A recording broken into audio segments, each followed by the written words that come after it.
Boa noite, irmãos. Vamos abrir nossas Bíblias em Marcos capítulo 8, do versículo 34 ao capítulo 9, versículo 1. 8, do 34 ao 9, versículo 1.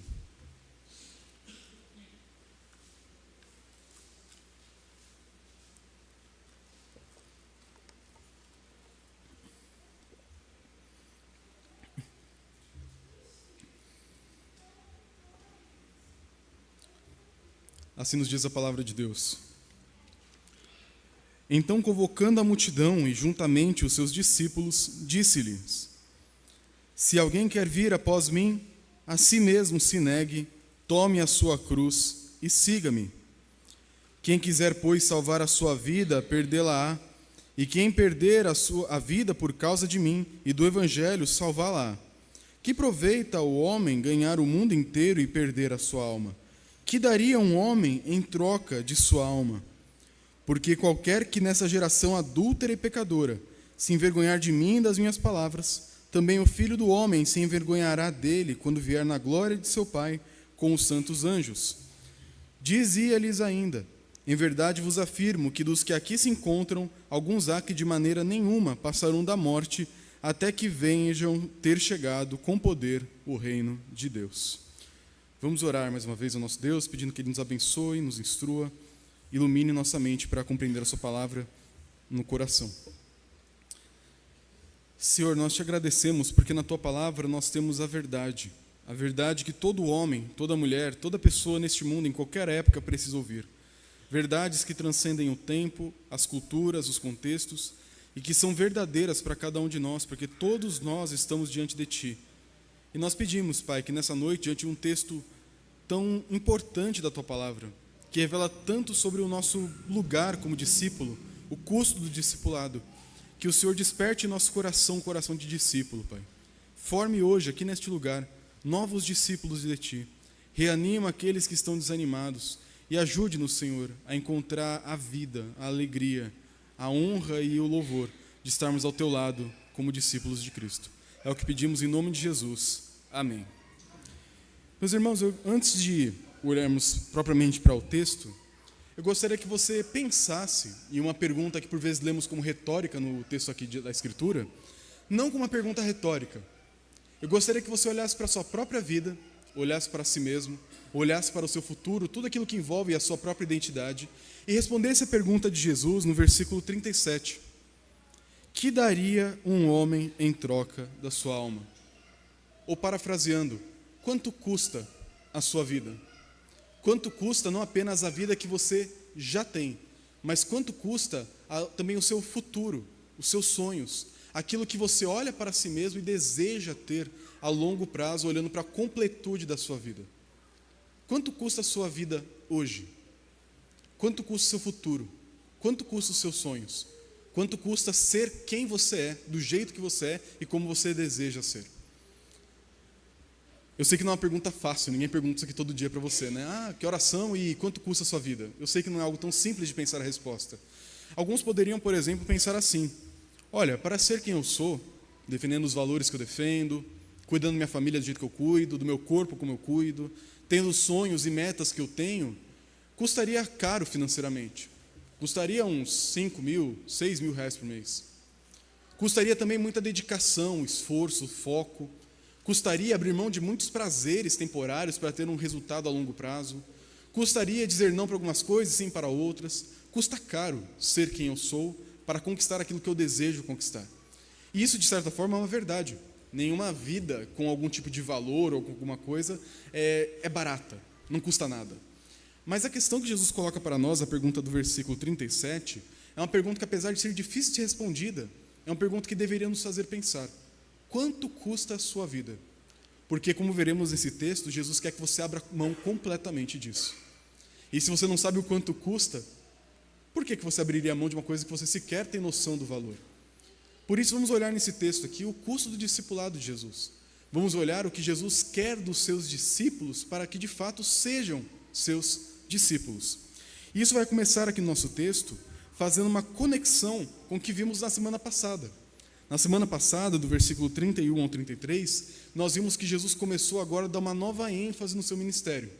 Até o versículo 30 deste capítulo, nós encontramos um Jesus vitorioso, que cura, expulsa demônios, faz milagres e triunfa. Mas agora, a partir do versículo 31, que nos diz o seguinte: então começou ele a ensinar-lhes que era necessário que o Filho do Homem sofresse muitas coisas, fosse rejeitado pelos anciãos, pelos principais sacerdotes e pelos escribas, fosse morto e que depois de 3 dias ressuscitasse. Jesus disse que começou a ensinar isso. Era uma marca nova, um novo marco na história de Cristo com os discípulos, no qual agora ele revela uma nova face dele. Eu sou sim o Cristo, o Filho de Deus. Eu sou sim o Filho do Homem com poder, mas eu também sou servo sofredor.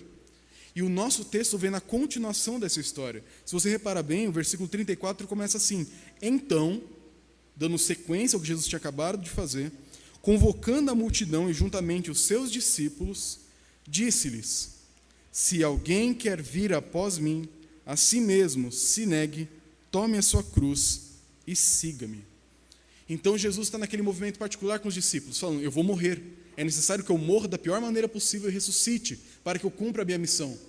E nós vimos que os discípulos tiveram dificuldade com isso. Pedro, então, tentou impedir Jesus de seguir com esse plano. E Jesus repreende Pedro, e agora ele chama aquele grupo mais próximo que estava ouvindo, e junta com ele toda uma multidão de pessoas ao redor, que talvez não tivesse escutado aquela conversa particular. E agora ele vai dizer para todo mundo que se você quer ser o seguidor do Rei Jesus, o seguidor do Filho do Homem, o seguidor do Cristo, você tem que calcular o preço.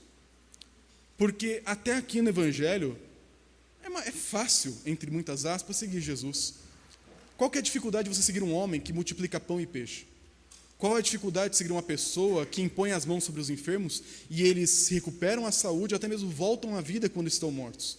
Qual a dificuldade de seguir um homem que confronta o sistema e mostra a verdade da Escritura contra os tradicionalismos que os líderes religiosos inventaram?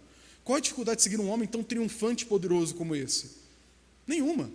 Basta nós olharmos hoje em nosso mundo, pessoas infinitamente inferiores, ainda mais nessa época de eleição, que têm uma lábia, que têm um discurso afrontoso, que dizem que fazem e acontecem, e milhões de pessoas os seguem e vão voltar com confiança em cada um deles, daqui a um mês.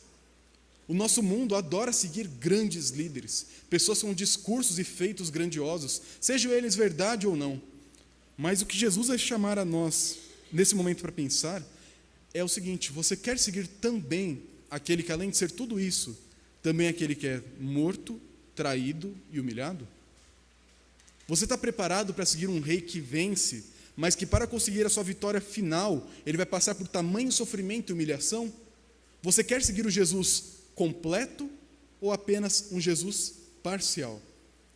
E esse teste que Jesus coloca para os discípulos fica declarado nessa frase, que é conhecida de qualquer pessoa, praticamente na nossa cultura ocidental: se alguém quer vir após mim, ou seja, se alguém quer ser o meu discípulo, seguir os meus passos, caminhar o meu caminho, ir para onde eu vou e fazer o que eu faço, se alguém quer vir após mim, primeiro, a si mesmo se negue. Isso é muito estranho, porque nós pensamos normalmente em um líder, alguém que vai à frente, como aquela pessoa que acrescenta em nós. Aquele que traz bênçãos, traz benefícios, prestígio, fama, crescimento, conhecimento e muitas outras coisas. Ninguém gosta de seguir um líder que traz prejuízos. Mas Jesus fala: para me seguir, para ser o meu discípulo, é necessário que você olhe para a sua própria vida e jogue tudo fora. O que Jesus chama a gente para, nesse momento aqui, é uma negação do eu. É um autoesquecimento. E é uma coisa tão difícil de fazer. Porque, eu não sei se você sabe disso, mas você se ama. E se ama muito. A nossa cultura, há um século e meio atrás, criou a ideia de autoestima, que eu até consigo entender algum bom uso dessa ideia, mas no geral ela tem um problema. A autoestima, por vezes, quando fala da baixa autoestima, aquela pessoa que sente um vazio, que sente uma carência, que sente um desejo, ela nunca sente um desejo pelo nada. Ela sente um desejo por um reconhecimento que ela não tem, um amor que ela não recebeu, um valor que não foi atribuído a ela. O que em até certos momentos você até consegue compreender e justificar. Mas até mesmo a pessoa com a autoestima mais baixa desse mundo quer mais de si mesma. Ela quer ser ela, amada por ser ela, reconhecida por ser ela mesma e tratada, dignificada e honrada por ser ela mesma. Por isso que o cristianismo nos oferece algo muito melhor do que a autoestima. nos apresenta o autoesquecimento. Parar de se preocupar com o que os outros pensam de si e começar a se preocupar com o que Deus pensa de você e parar de olhar tanto para você mesmo. A Bíblia chama a gente para parar de olhar para a questão da autoestima. Será que me amam? Será que me respeitam? Será que me valorizam? E nos colocar para um olhar muito mais elevado. Será que Deus me ama? Será que Deus me valoriza? Será que para Ele eu sou alguém? E quando isso está bem resolvido, Paulo mesmo experimentava isso, o resto não importa. Paulo mesmo falava, eu esqueço de mim mesmo. Eu pouco me importo o que pensam de mim e até mesmo o que eu mesmo penso de mim mesmo. A única coisa que importa para mim, ele trata isso na carta aos Coríntios, é o que Deus pensa de mim e ser encontrado por Ele fiel. E isso é o que importa para mim. Jesus nos chama para uma caminhada de autoesquecimento, do abandono do eu. É um momento no qual você teria, imagina aquele contexto, chega Jesus falando, eu vou morrer na cruz, quem quer me seguir para a morte? E você fala assim, mas Jesus, como outras pessoas dizem nos outros evangelhos, mas Jesus, eu estou construindo uma casa, será que eu não posso terminar de construir a casa primeiro? Jesus, meu pai está tão velhinho, eu não posso cuidar do meu pai até os últimos dias, depois de sepultar ele, então depois eu ir com você? Jesus, eu posso assim, primeiro resolver umas coisas aqui e ali, curtir um pouquinho a vida, e depois eu te seguir? Jesus, tem como a gente fazer um bem bolado, no qual eu consigo manter os meus bens, posses e sonhos, e ser seu discípulo mesmo assim? E Jesus fala que não dá. Nós temos um Deus que é extremamente exclusivista. Jesus, apesar de ser amoroso, gentil, caridoso e não abandonar os pecadores, quando chega no momento de uma decisão de segui-lo, ele não aceita nada menos do que tudo que você é. Jesus não quer salvar a sua alma. Ele não quer salvar a sua alma. Jesus quer salvar você por completo, corpo e alma, tudo que você é. Jesus não quer salvar o seu domingo. Ele quer salvar a sua vida inteira, do momento que você nasce ao momento que você morre, ressuscita e vive eternamente com Ele. Jesus não quer salvar apenas aquilo que você gasta, nos entrega como dízimo. Ele quer salvar todos os seus bens, Ele quer salvar toda a sua vida, tudo aquilo que você é, possui, como que você usa, deve agora pertencer a Ele, no sentido de que sua opinião não importa mais tanto assim. Jesus aqui parece, de certa forma, como um tirano, diante de um coração que se ama tanto assim. Jesus fala, eu quero que você morra para você mesmo. Eu quero que você pare de pensar que a sua vida pertence a você mesmo. Eu quero que você pare de viver em busca dos seus sonhos, realizações e desejos e ambições. Eu quero que você agora viva tudo isso debaixo da minha missão. Eu quero que você agora coloque como alvo último da sua vida a negação de si e a adoração de mim. Jesus é um rei que não se contenta com metade, com 50%, com 80%, com 99%. Ele quer tudo. E Jesus diz, se alguém quer ser o meu discípulo, se alguém quer vir após mim, se negue. E nisso, a maior parte dos evangélicos, talvez no Brasil, e católicos no Brasil, abandonariam Jesus. Porque sejamos sinceros, vocês talvez sejam cristãos de fato aqui, eu mesmo me amo. Nós todos nos amamos. E por vezes, quando Jesus chama a gente para uma vida de abnegação, de morte, de objetivos diferentes daqueles que a gente tem de fábrica, daqueles sonhos que a nossa cultura vende para nós, prosperidade financeira, saúde, realização, uma família grande e tudo mais, e mostra para a gente um valor superior, mas contrário a muitas coisas que desejamos, a gente não gosta disso. E Jesus fala, se você não está disposto a abrir mão de tudo, de você mesmo, da sua vida, para me seguir, você não pode ser o meu discípulo. Isso é só a primeira exigência. Tem mais duas. Jesus continua dizendo, depois de se negar, tome a sua cruz. E infelizmente acabou caindo no vernáculo popular essa expressão, e a gente costuma utilizar como carregar a cruz como qualquer coisa que é cansativa ou enfadonha na vida. Ah, meu marido é uma cruz, eu tenho que carregar a minha cruz. Ah, minha esposa tem que carregar a minha cruz. Meu chefe é a cruz que eu tenho que carregar. Não, isso é muito facinho perto da cruz. A cruz é um instrumento de morte, tortura, humilhação. É o lugar onde você é exposto como um animal, pendurado num pedaço de madeira, ensanguentado e nu, para que todo mundo na cultura romana olhasse para você, zombasse de você, visse suas partes íntimas, você sangrando, rasgado, todo quebrado, e zombasse de você, olhando o quanto você foi fraco nos seus sonhos e planos, o quanto você fracassou miseravelmente na tentativa de se rebelar contra o império e fazer o seu próprio jeito as coisas. A cruz é um instrumento de morte, humilhação e destruição pública. Não apenas a sua vida biologicamente falando, mas toda a sua história, a opinião pública sobre você mesmo. E quando Jesus fala sobre tomar a cruz, ele está falando literalmente isso. Eu quero que você morra. Eu quero que você pegue, naquela cultura, aquele travessão horizontal da cruz, que era separado da haste que ficava já fincada. Quero que você pegue aquilo ali, fique amarrado naquele pedaço de madeira e me siga, travado, preso, rumo à morte. Eu quero que você carregue sua própria cadeira elétrica, a sua própria forca. Eu quero que você carregue aquela injeção letal que vai colocar um fim na própria vida, fim aos próprios sonhos e seguir-me para um caminho de morte, que depois será triunfo, mas primeiro um caminho de morte. Jesus aqui, ele não é aquele marqueteiro que quer falar coisas agradáveis para as pessoas seguirem ele. Jesus fala coisas duras, porque ele não quer gente empolgada. Ele quer pessoas que realmente foram marcadas pela sua identidade. E ele fala, eu quero que você se negue. Eu quero que você morra para você mesmo e carregue essa morte, o lembrete de que você não pertence mais a você mesmo e que você está me seguindo para a cruz, me seguindo para o mesmo propósito que eu, e viva dessa maneira continuamente, que é o último ponto aqui do versículo 34. Negue-se a si mesmo, tome a sua cruz e siga-me. E algo importante do texto grego, o original aqui do Novo Testamento, é que isso aqui é um imperativo presente. A ideia é que você não apenas siga Jesus em um momento de conversão, em um apelo no qual você levanta a mão e toma uma decisão por Cristo, mas seja um seguir a Cristo durante toda a sua vida. Então Jesus aqui diz coisas duríssimas. Ele fala, eu quero que você negue-se a si mesmo, que você carregue o lembrete de que você morreu para você mesmo, morreu para esse mundo, e que você me siga durante toda a sua vida, que você perca a sua liberdade, que você não vá mais para onde você deseja ir, mas que você me siga como um discípulo, como um patinho segue a sua mãe, como um servo segue o seu senhor. Eu quero que você caminhe atrás de mim nas mesmas pegadas que eu pesei e vá para onde eu vou e viva o que eu estou vivendo. Jesus pede 3 coisas aqui que são desumanas, olhando na nossa perspectiva horizontal. Ele pede que você simplesmente morra. Muito diferente do Jesus Paz e Amor pregado por aí, não é mesmo? Esse é o tipo de pregação que por vezes pode esvaziar uma igreja. É o tipo de pregação que num congresso evangelístico, numa cruzada, na Avenida Paulista, alguém não pregaria. Mas Jesus não quer empolgação. Jesus nunca foi seduzido pelas multidões.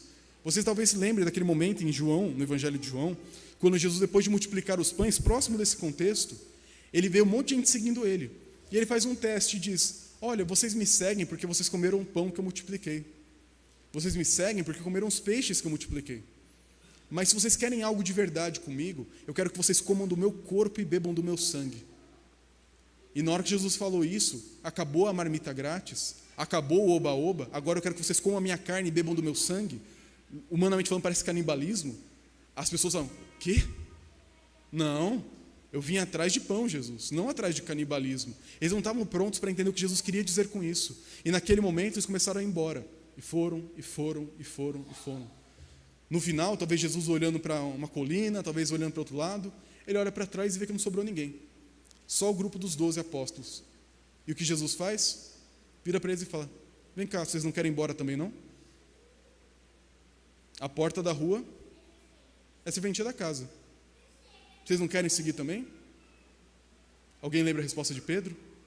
Senhor, para onde iremos? Só tu tens as palavras de vida eterna.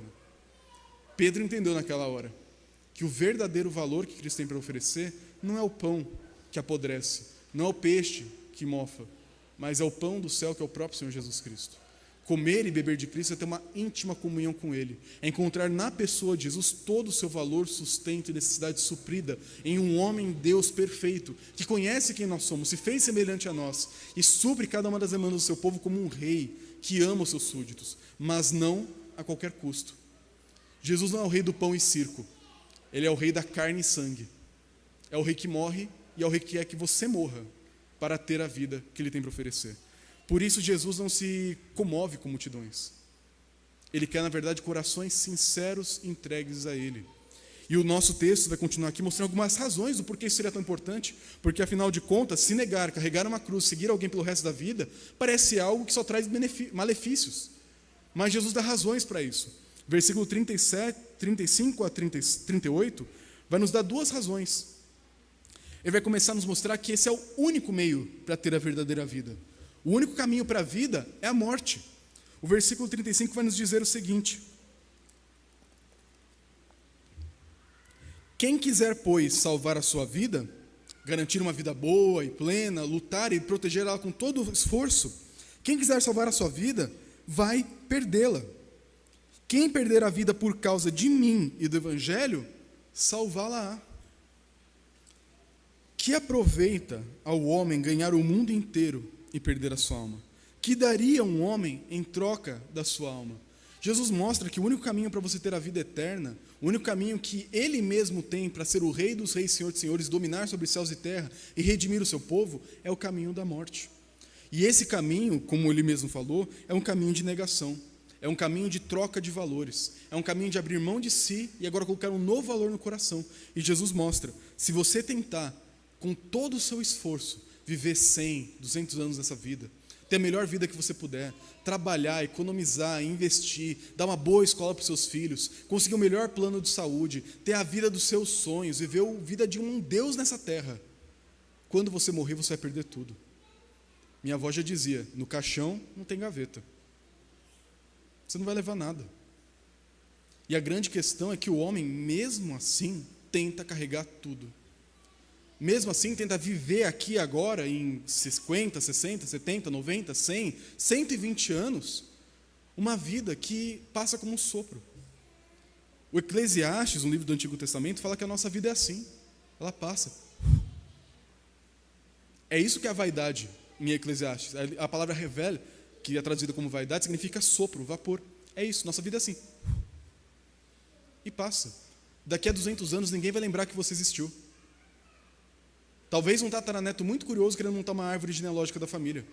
Mas ninguém vai lembrar que nós existimos daqui a 250 anos, 300 anos, 1000 anos, nem se fala.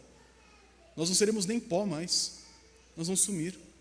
Você não vale nada na perspectiva da eternidade. A sua vida e prosperidade aqui agora não vale nada na perspectiva da eternidade. Não digo nem na eternidade. Em 200 anos. Não vai valer mais nada. O problema é que o homem, mesmo assim, sendo feito de pó, ele quer se agarrar. Quer conquistar, quer lutar, quer garantir, quer viver, quer ter a melhor vida aqui e agora. E Jesus fala, se você tentar fazer isso, você pode até conseguir. Mas no fim, como diz na parábola que ele conta, quando Deus pedir a sua alma, o que você vai ter preparado para ele? Nada. Vai ser chamado de louco, porque você gastou toda a sua vida, toda a sua inteligência, toda a sua saúde, todos os seus bens, todos os seus sonhos, todo o seu vigor, toda a sua ambição, toda a sua paixão, todo o seu coração, tudo que você tinha, até a sua família você gastou para construir um reino aqui nessa terra, mas é um reino de areia, que passa. Mas Jesus fala, se alguém perder a vida, se alguém não tiver a vida dos sonhos, mas perder essa vida, por mim, e pelo Evangelho, a mensagem que eu prego, a boa notícia de que eu reino sobre o mundo, esse vai salvar. E quando você é confrontado com a pergunta do versículo 37, você agora tem que pensar nisso. Quanto custa a sua vida? Eu entendi, ela não vale nada diante da eternidade e tal. Tá, então por que você ainda vive de maneira tão ambiciosa por você mesmo e pelos seus sonhos? Por que viver para Cristo parece uma coisa tão de gente fanática assim para você, se você de fato entende que a vida eterna vale muito mais do que a vida passageira? Percebe? A gente tem uma dissonância entre o intelecto e a crença no coração. Você pode, depois de ter ouvido o que eu disse aqui, saber que a vida eterna vale muito mais, que morrer por Cristo é o verdadeiro valor, que a nossa vida aqui ela é passageira, em 250 anos tudo passa, sim. Você pode até contar isso para alguém depois, assim, olha que legal, eu nunca parei para pensar sobre isso. Mas isso muda agora a sua postura diante de Jesus? Essa é uma coisa que Jesus queria que você pensasse. Você está calculando o preço de abrir mão de tudo agora, botar para valer mesmo a sua confiança nas minhas palavras e morrer por mim? Ou você vai ainda tentar, acreditando nisso, viver de um jeito como você sempre viveu? Jesus quer que as pessoas abram mão de si e vivam uma vida entregue para Ele. Já falaremos o que seria isso na prática. E ele termina com o segundo motivo. É a única maneira de encontrar a verdadeira honra. Versículo 38 diz, porque qualquer que nesta geração adúltera e pecadora se envergonhar de mim e das minhas palavras, também o Filho do Homem se envergonhará dele, quando vier na glória de seu Pai com os santos anjos. E essa fala que Jesus é um pouco talvez difícil de entender, mas a cultura daquela época era muito a cultura da honra. Os países orientais são muito assim ainda. Se num país oriental você comete um erro público muito grave, você fica desonrado publicamente. Em alguns países, por exemplo no Japão, dependendo do nível de desonra que você cometeu, você comete um suicídio, para não carregar aquela vergonha. Claro que não é algo que nós devemos fazer. Mas tem muitos países onde a cultura da honra é forte, onde a sua imagem pública, com quem você está associado, com quem você é visto, importa demais. E a nossa cultura ocidental está virando isso por conta das mídias sociais. Nós estamos cada vez mais presos à ideia da imagem, aquilo que aparece no Stories, no Instagram, no Facebook, no TikTok, onde for. A gente se preocupa muito com o meu status, o perfil, como que eu apareço para o mundo, no LinkedIn, na empresa, no trabalho, onde for. Nós nos preocupamos muito com a nossa imagem. E naquela época, Jesus já estava sendo tratado como pária. Ele já estava sendo humilhado pela liderança judaica. Jesus já estava sendo visto como um líder de uma seita que estava se rebelando contra Roma e se rebelando contra todo o sistema judaico. É uma religião de periferia, de gente, sabe, maluca da cabeça. E Jesus fala, se você aceitar a humilhação, de passar pela humilhação que eu passo, você encontrará a verdadeira honra. Mas se você quiser nesta vida, ter uma vida onde todo mundo te aplaude, te elogia, te reconhece, vê em você uma pessoa maravilhosa, digna, fascinante, inspiradora, que gera biografias e biografias, cursos no Hotmart de como ser incrível como você, parabéns. Não vai durar muito tempo. Porque se o custo disso for você colocar Jesus de lado na sua vida, no último dia ele também vai te colocar de lado. Não porque ele é um Senhor ressentido, não porque Jesus é carente, fala assim, você não me quis, agora também não te quero. Não. É porque o único caminho de salvação é o caminho no qual você olha para Jesus e fala, Jesus, o mundo te odeia, a minha cultura te despreza, o mundo zomba do Senhor. Os que se dizem cristãos, sua grande maioria hoje, são hipócritas. O nome do Senhor está sendo sujo na nossa boca, na nossa conduta.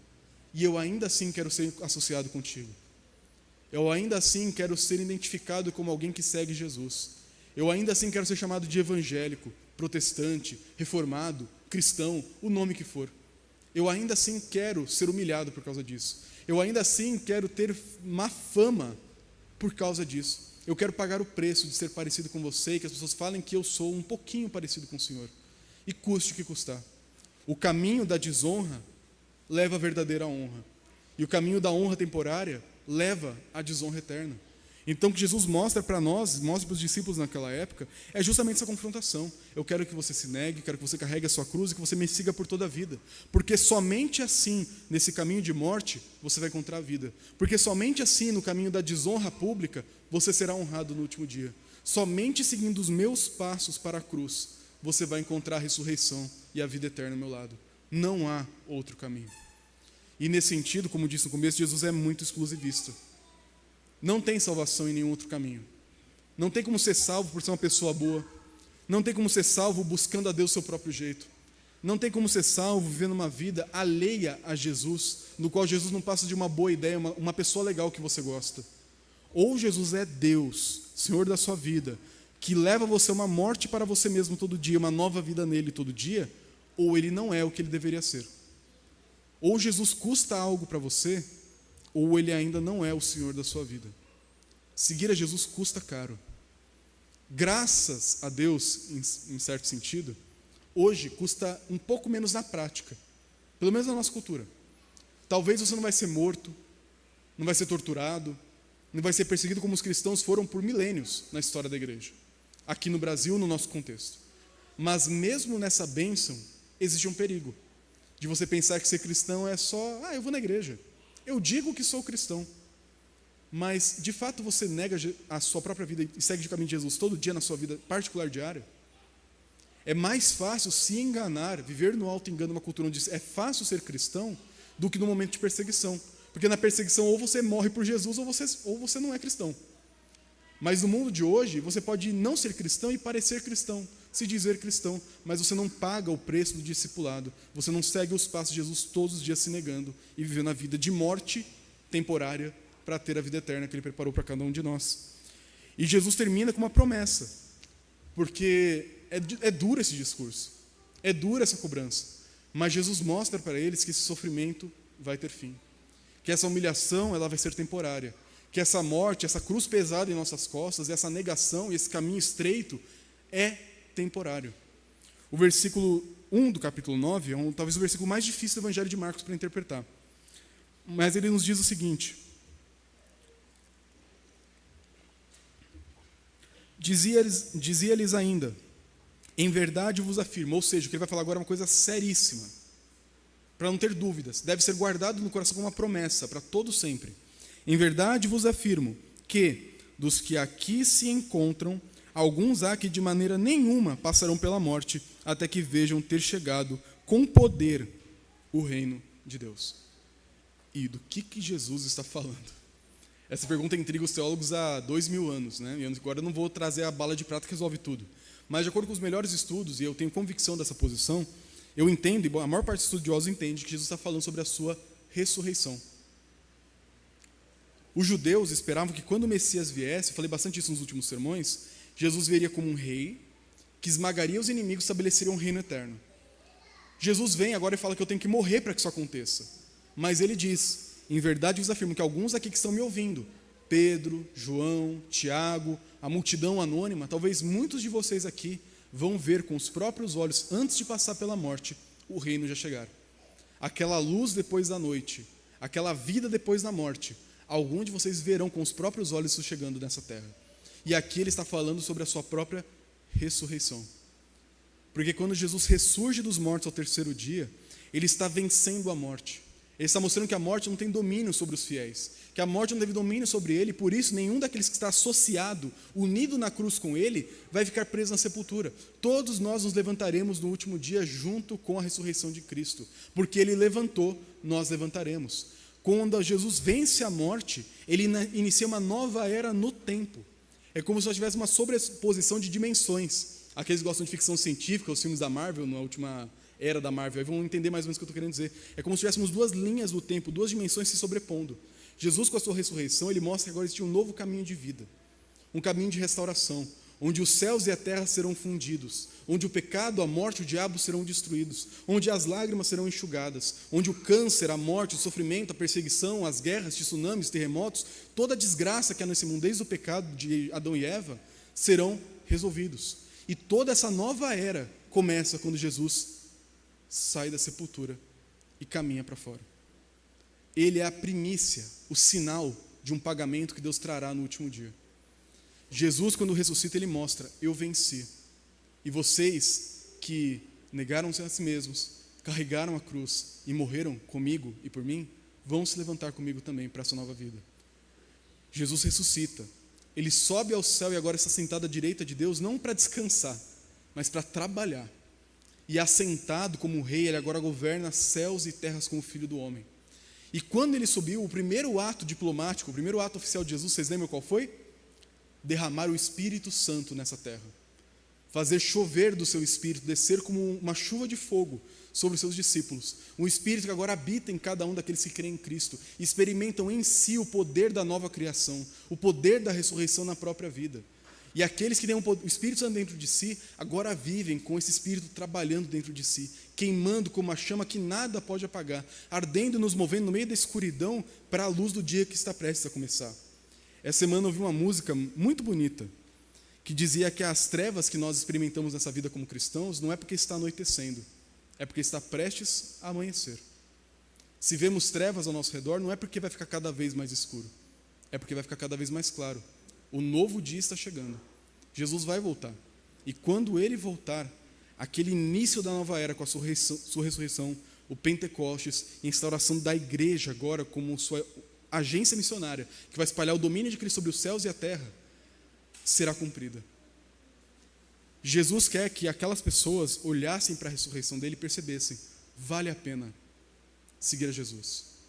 Ele morreu, ele ressuscitou, e da mesma forma eu quero morrer e ressuscitar juntamente a ele. Mas o caminho para isso não é outro senão o caminho do discipulado. Caminhar lado a lado com Jesus. Por isso, o que nós podemos aprender e aplicar e levar de maneira prática para a nossa vida? Diante disso que vimos, além de, claro, tudo aquilo que já foi dito. Em primeiro lugar, lembre-se, você precisa assumir um compromisso sério com Jesus. E isso, não, de novo, não é aquela coisa do avivamento, é do apelo, que você vai levantar a mão, vai à frente. Isso pode até ser útil na vida de alguns. Mas eu quero dizer por que isso talvez não seja tão útil. Quando eu era adolescente, eu cresci na igreja, desde os meus 4 anos de idade, e eu fui para vários acampamentos quando eu era adolescente. E em todo acampamento, ainda tinha muito aquela cultura do apelo, e os pastores faziam um apelo no final. pregava o sermão evangelístico e tudo, aí tocava música de fundo, nada contra a música de fundo, as emoções também são parte de quem nós somos, nada errado ter uma música emocionante junto com a pregação, não há nenhum problema nisso, desde que não seja manipulação, tudo bem.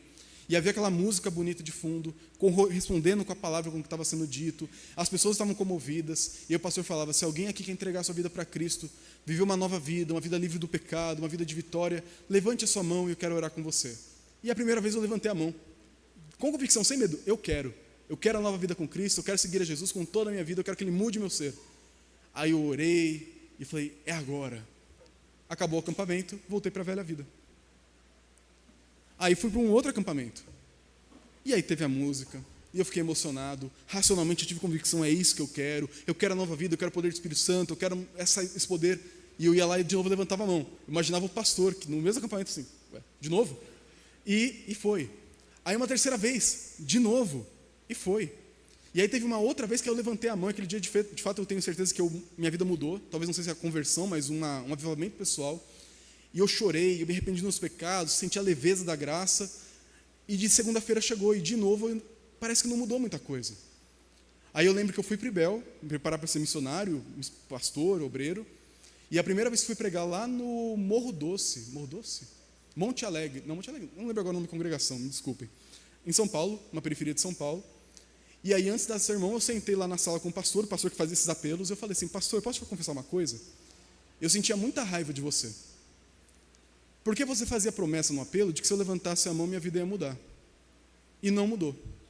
Não mudava do jeito que o Senhor falava.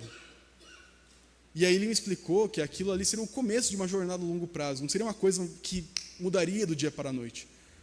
E eu comecei a ficar com o pé atrás com um pouco dessa questão do convite, do vir à frente e levantar a mão. Porque eu não quero que nenhum de nós aqui, por mais que eu desejasse ver numericamente quantos querem, que você assuma um compromisso hoje por causa do hoje, da emoção do hoje, da convicção do hoje. O que Jesus quer é que você tome uma decisão para o resto da sua vida. E entenda que essa vida, dure quanto ela durar, ela vai ser um processo de transformação diário, onde dia a dia você vai se despir do velho homem, se revestir do novo homem. Sofrer os efeitos do pecado, se encher do Espírito Santo. Errar, se levantar, se arrepender e seguir. Vai ser uma vida de uma longa caminhada, mas que é necessário ter um começo. E nesse sentido, se hoje é o dia de você assumir um compromisso com Cristo, com a multidão que talvez não conhecia Jesus dessa forma, faça desse dia hoje. Não como um dia que vai mudar hoje toda a sua vida, mas que vai ser uma virada de curso para toda a sua vida a partir de agora. Não para um ato pontual e instantâneo, mas será um novo rumo, um novo propósito, uma nova vida. Uma caminhada na qual você vai agora carregar uma cruz, pagar o preço de ser cristão dia a dia, viver do jeito que Jesus quer que você viva, semelhante a Ele. E no último dia você vai olhar para trás e perceber, o sofrimento, a morte, foi coroada com a ressurreição. Assim como Jesus venceu, eu venci com Ele. Se esse é o seu caso, faça de hoje esse dia, do começo de uma longa jornada. Talvez você seja como os discípulos, que já eram seguidores, e você agora precisa reafirmar esse compromisso. Na passagem anterior, nós vimos o próprio Pedro sendo chamado de Satanás, porque tinha uma concepção muito errada de quem Jesus era e o que ele deveria fazer. Talvez você seja como Pedro, tenha ideias muito claras e convictas do que é ser cristão segundo você, mas olhando para a palavra percebe que não existe espaço para o você e sua opinião pessoal no que significa ser discípulo de Cristo. Talvez você tenha percebido que tem sido fácil ser cristão, porque você está sendo cristão segundo você mesmo, e não cristão segundo Jesus Cristo.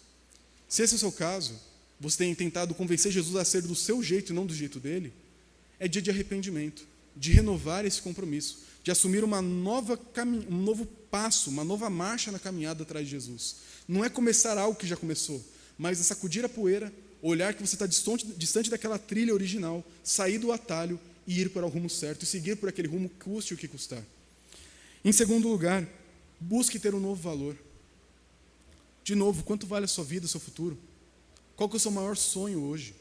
O que você gostaria de, no seu leito de morte, olhar para trás e perceber, eu consegui fazer isso, isso e aquilo? Será que isso não tem tomado o lugar de Jesus na sua vida? Do propósito de seguir a Ele, viver para Ele, servir a Ele, viver a vida dEle na sua vida, hoje? Pode ser que não.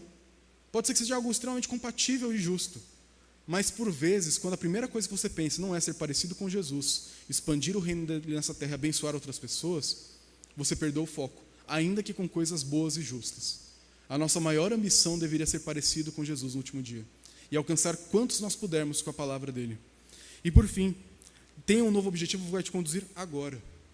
Se você pensar no seu leito de morte, nos seus 3 grandes sonhos e não serem seguir a Jesus, mude eles. Mas uma vez que estão mudados, que é ser parecido com Jesus e cumprir a vontade dele nessa terra, mude o hoje de acordo com o seu objetivo final. Se você quer chegar no lugar X, você vai jogar no aplicativo. Quer ir para o lugar X, você vai seguir o caminho que ele vai te mostrar. Se você quer ser parecido com Jesus, qual que é o caminho que você vai ter que seguir? Eu te garanto, não é viver do jeito que você acha que tem que viver. Porque o nosso coração é extremamente enganoso.